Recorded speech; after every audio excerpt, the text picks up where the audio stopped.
নমস্কাৰ বন্ধু বান্ধৱীসকল, এয়া মই দুপৰীয়াৰ আহাৰ খাবলৈ লৈছোঁ। আজি দুপৰীয়াৰ সাজত আছে এয়া মুৰ্গীৰ মাংস, যিটো মই নিজে বনাইছোঁ। লগত আছে পিঁয়াজ, নেমু আৰু মাই ফেভৰেট ভোট জলকীয়া। আৰু এয়া দেখিছেনে কি লেগ পিচ, আজি খাব আৰু এয়া আপোনালোকে চাই থাকক। মই আৰম্ভ কৰিছোঁ।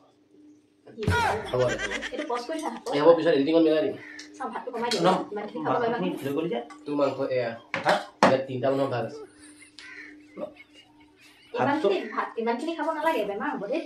ইমান খাই নেকি পটককৈ হ'ব, ভিডিঅ'টো শ্বৰ্ট কৰিব নালাগে জানো? আধা আধা খাবা, লাষ্টত আঙুলিটো চুপি দিলে হ'ল। এইটো ভোট জলকীয়া নালাগে ন, ভোট জলকীয়াটো এটাত 20 টকা লৈছে। ভোটটো খাই মই ইয়াত কুটি থৈছোঁ সৰু সৰুকৈ আধা। কিমান কোৱা? ইমান পিঁয়াজ খাব নালাগে। পিঁয়াজৰ দামো ধেৰ পায়। নেমু পাৰিলে অকণমান চেপিবা, থৈ দিবা। এটা নেমুত 20 টকা। দে খা পটাপট খা। পিঁয়াজ হ'ব, এইটো প্লে কৰি দিলে প্লেট খা। এই হৈ আছে, মই কাটি দিম পিছত। খা খা খা উগাৰ মা খা খা এইখন খা, শেষ কৰি দে। এয়া চাওক আজি কি টেষ্টি।